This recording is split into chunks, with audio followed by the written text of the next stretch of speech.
দুর্নীতির আমি গত 25 বছরের কথা কিছু বলবো। আমি জানি যে এটা কঠিন সত্য কথা, কিন্তু এখানে যদি কোনো গোয়েন্দা সংস্থার লোকজন থাকেন, আপনারা অনুরোধ থাকলো আমি যা বলবো আপনারা রিসার্চ করে দেখবেন, তাহলে দেখবেন এর সত্যতা কতটুকু। আমি যদি দুর্নীতি শুরু করতে চাই, গত 17 বছরের এই ক্যাপাসিটি পেমেন্টের জন্য প্রতি বছর আমাদের 16,000 কোটি টাকা অপচয় হয়েছে এবং টোটাল গত সরকারের সময় $7.2 বিলিয়ন অপচয় হয়েছে।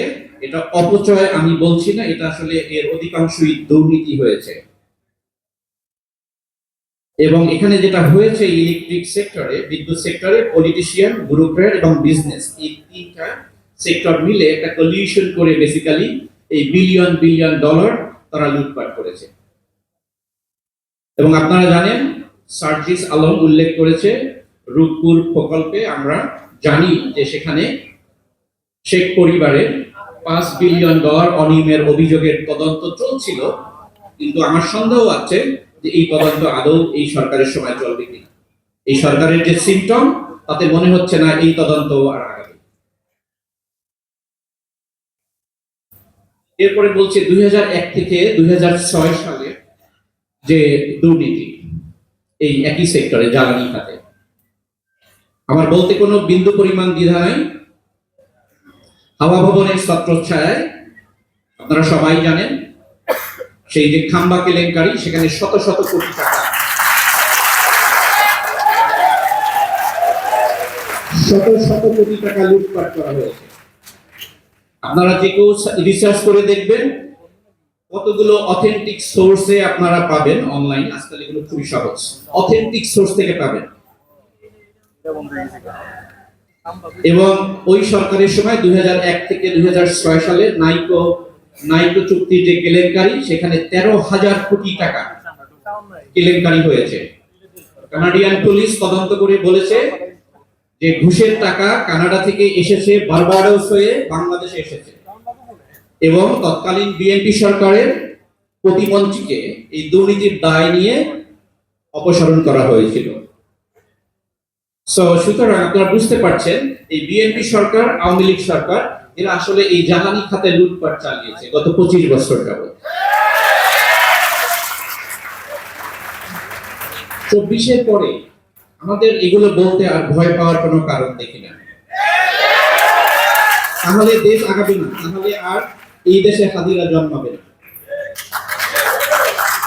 এবার আসি একটু এই খাতে একটু কর্পোরেট মাফিয়া যারা এই জ্বালানি খাতে, তাদের দুর্নীতি নিয়ে আমি একটু বলতে চাই।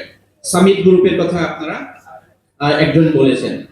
সামিট গ্রুপ তারা এই টোটাল ইলেকট্রিসিটি উৎপাদনের এই একটা গ্রুপ 21% নিয়ন্ত্রণ করে। এবং আপনারা খুব ভালোভাবে জানেন এই সামিট গ্রুপকে তারা এই নিয়ন্ত্রণ দিয়েছে, কেন দিয়েছে। তারা এই হাজার হাজার কোটি টাকা এই রেন্টালের নামে, কুইক রেন্টালের নামে সরকারের সাথে একাত্মতা হয়ে হাজার হাজার কোটি টাকা লুটপাট করেছে। এখন তারা সিঙ্গাপুরে গিয়ে 1 নাম্বার মানে ধনীর র্যাঙ্কিং এ অবস্থান নিয়েছে। এবং এই সামিট গ্রুপ এই ইলেকট্রিসিটি সেক্টরে শুধু টাকা লুটপাট করেছে তা না, তারা 1100 কোটি টাকা ট্যাক্স ফাঁকি দিয়েছে। 1100 কোটি ট্যাক্স ফাঁকি শুধু, আর $1 বিলিয়ন তো লুটপাট করেছি। এরপরে আসেন এসালম গ্রুপ।